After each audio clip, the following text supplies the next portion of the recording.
Fazendo um pouco o advogado do diabo aqui, dá pra gente também dizer que tem um certo esquema de compra de voto também com o lance do orçamento secreto aqui também, acontecendo agora, né? Esse sistema do orçamento secreto é um sistema de concessão de emendas parlamentares. Vamos explicar isso para quem está em casa nos assistindo. O orçamento ele é feito pelo Poder Executivo. O Poder Executivo manda esse orçamento para o Congresso Nacional. No Congresso Nacional, esse orçamento que tem tudo que entra, toda a receita do governo e tudo que é gasto pelo governo, ele pode ser emendado pelos parlamentares, pode ser mudado. E esse processo de mudança se chama emendas parlamentares. Você tem diferentes tipos de emendas parlamentares. Você tem a emendas de comissões, você tem emendas de bancadas, emendas individuais de cada parlamentar e emendas de relator. Quando a gente fala de orçamento secreto, a gente está falando das emendas de relator. Já existe há muito tempo a prática de emendas desses tipos todos de emenda. As mais famosas são as emendas individuais. O presidente, os congressistas, eles sempre tiveram a possibilidade de indicar um valor, um determinado número de emendas para destinar recursos para a sua realidade local. Então, um deputado ou um senador... 1 milhão e pouco, né? Hoje está em 16,3 milhões o valor das emendas por parlamentar. Então falei uma merda gigante. Não. Mas um deputado... Muito, não. Ó, já tá fazendo a lição de casa, hein? Tá certo. Tem que fazer tal, tudo direitinho. Aprendendo. Ele tem que saber, você não precisa. Então, Mas eu vou copiar aqui também, viu? Porque eu não pesquisei tudo isso aí direitinho ainda não. o deputado ou senador ele pode levar valores para os seus municípios, para a região que ele atende, de acordo com as necessidades do local. Essa seria uma forma, pensando no bom lado das emendas, de o parlamentar que conhece a realidade local estar destinando valores do orçamento para atender necessidades dos locais que ele conhece. A ideia é boa. A ideia pode ser usada para uma boa finalidade, mas na prática, essas emendas individuais, elas eram utilizadas em grande medida para que o governo conquistasse governabilidade. Então, o governo dava emendas individuais para parlamentares, deputados, senadores, em troca do seu apoio. E aí o parlamentar ia lá na sua base eleitoral e destinava emendas para determinados projetos votos. ou cidades em troca de votos. Eram duas práticas clientelistas. Então, uma prática clientelista em que o governo tratava os deputados e senadores como seus clientes, em troca de benefícios, e o deputado e senador ia para sua base e entregava aquelas emendas em troca de benefícios. Em 2019, 2020, houve uma emenda à Constituição que transformou aquelas emendas individuais dos parlamentares, que eram usadas para conquistar a governabilidade, como emendas impositivas. O que isso quer dizer? Aquelas emendas individuais elas se tornaram obrigatórias. Então, o parlamentar ele tem direito de destinar, independentemente da vontade do governo, 16,3 milhões para suas bases. Então, não existe mais aquela possibilidade do governo usar aquelas emendas Parece mais justo. impositivas. Parece mais justo, mas o governo, a presidência, perdeu um instrumento de governabilidade. Num mundo ideal, em que o Congresso votasse de acordo com aquilo que acha justo e certo, tudo bem. Agora, num mundo real, em que o Congresso vota e apoia o governo de acordo com uma ideia de toma lá da cá, de troca de benefícios, quando o presidente perde esse instrumento de governabilidade, ele fica sem o instrumento para ele conseguir formar uma maioria. Aí, essas eram as emendas individuais. A gente ainda não chegou no orçamento secreto na emenda de relator. Aí, o que se faz? O governo, percebendo que ele não consegue mais usar esse instrumento de governabilidade, que eram as emendas individuais, ele cria uma outra possibilidade de destinar recursos, que são as emendas de relator. Grande parte do dinheiro daquele orçamento do governo, ele tem uma destinação obrigatória. Então, ele vai obrigatoriamente para pagar juros da dívida, ele vai obrigatoriamente para pagar previdência social, ele vai obrigatoriamente para verbas de educação, de saúde, por vinculação constitucional, e tem uma parte desse dinheiro que fica solta, que ele tem uma discricionariedade na forma como ele vai investir. E ele vai investir por meio dos ministérios. Aí, o que o governo fez? O governo passou a dizer o seguinte, olha, em troca do apoio de vários parlamentares, ele vai permitir que parlamentares eles indiquem obras e destinos dos recursos para os ministérios investirem naquela destinação específica. Então, em tese, olhando pelo lado bom das emendas, vamos olhar para que as emendas foram criadas. Aqueles parlamentares, conhecendo as necessidades do local, da sua região, do seu município, do seu estado, eles vão identificar quais são as necessidades mais importantes, eles vão indicar para o governo, para os ministérios que vão destinar os recursos para aqueles lugares. Então, só que aquilo acabou se tornando instrumento de governabilidade, como eram as emendas individuais. Então, o problema das emendas de relator O primeiro problema das emendas de relator é o mesmo problema que tinham as emendas individuais. Foi só uma reposição desse instrumento de governabilidade. Num livro sobre corrupção e democracia, salvo engano, da Fiona Macaulay e do Timothy Power, eles colocam que é importante que o presidente tenha instrumentos de governabilidade para não acabar descambando num mensalão e num petrolão, na compra de apoio parlamentar.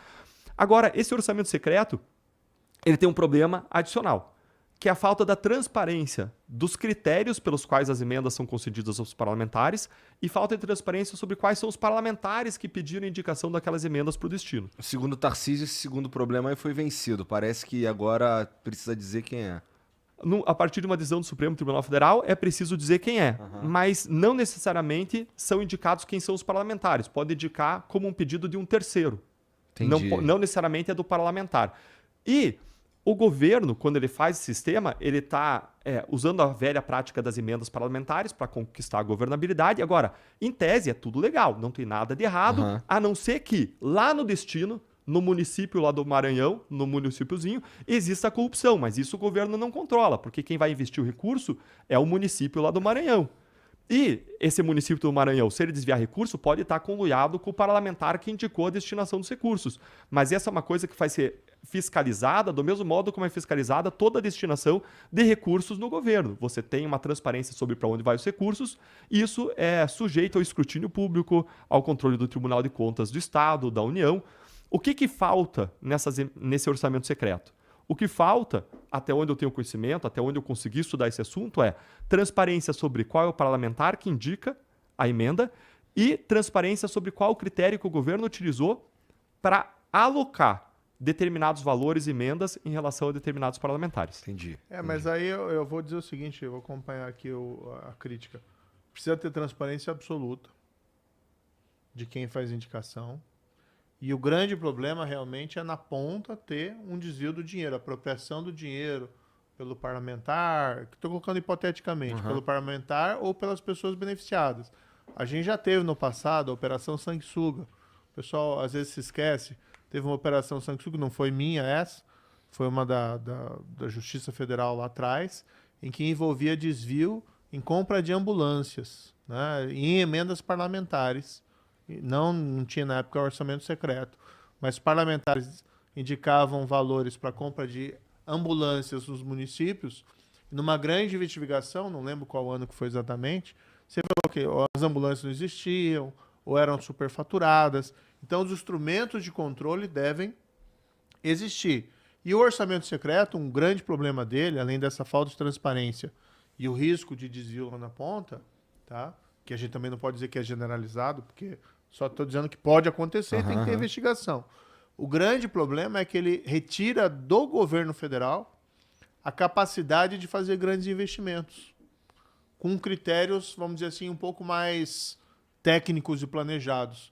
Porque o dinheiro que o governo federal pode gastar no orçamento já é pequeno, porque a maioria dos recursos vão para aquelas despesas obrigatórias. Vasta maioria, né? Pagamento de juros, pagamento de pensão, aposentadorias, pagamento de funcionário público, despesas obrigatórias. E o que tem, que é pouco já, boa parte com esse orçamento secreto, está sendo a destinação definida pelos parlamentares individualmente. Não é nem o Congresso como um grupo, mas pelos parlamentares individualmente.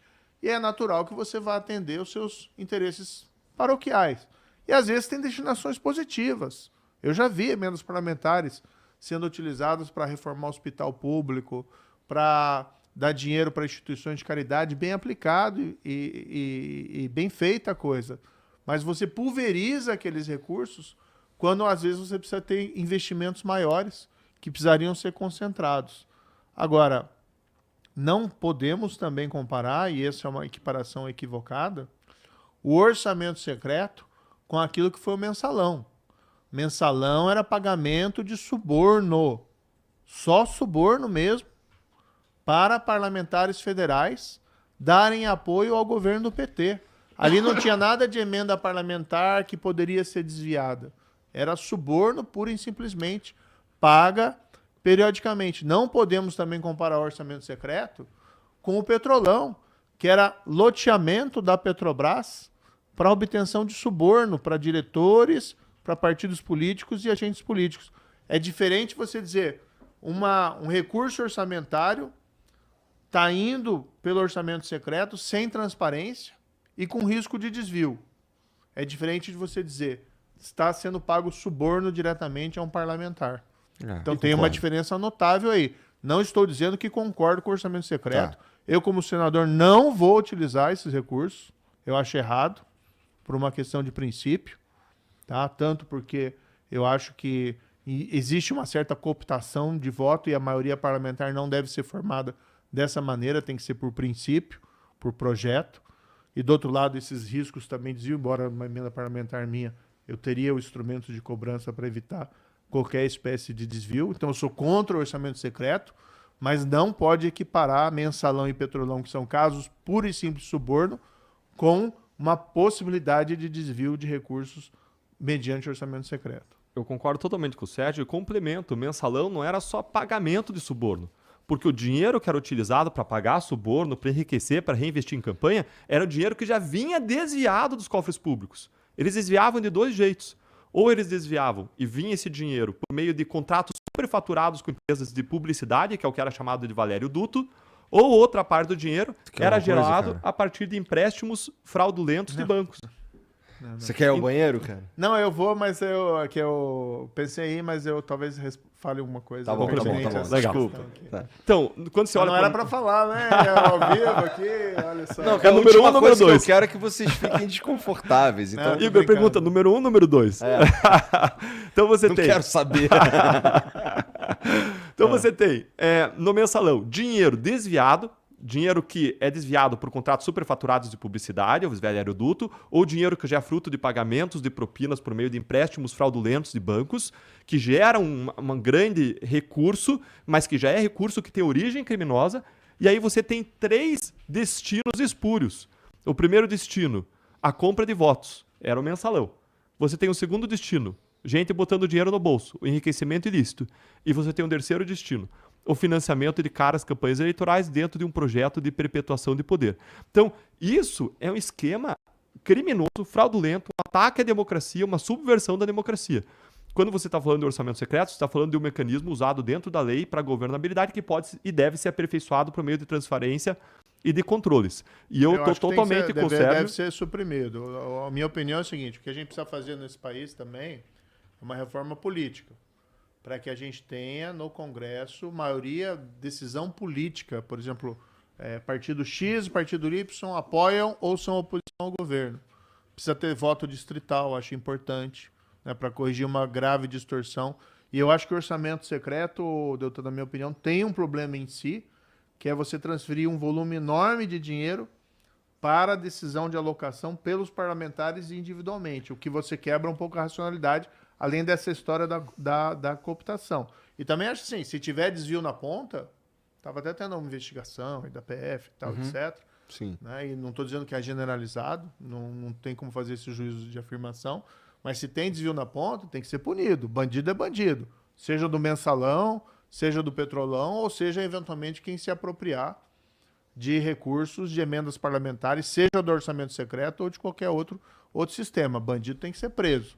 A bandida é na cadeia, não tem que a gente passar o pano para ninguém nessa história, entendeu? Entendi. Mas eu acho que o orçamento secreto em si reflete um problema mais profundo nosso, que é a necessidade de fazer uma reforma política que está fora hoje da agenda, que é lamentável.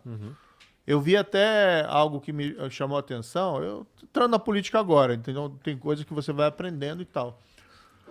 Mas, por exemplo, os deputados lá, né, que concorriam no Paraná, que eram do meu partido, União Brasil, como você não tem esse voto distrital, eles têm que fazer campanha no estado inteiro. E é um absurdo. Às vezes o deputado lá de uma região de Pato Branco, né, tem a base regional dele em Pato Branco. Qual de vocês que é de Pato Branco? Da grande Pato Branco, internacionalmente conhecida como White Duck City. Né? Garoto, assim.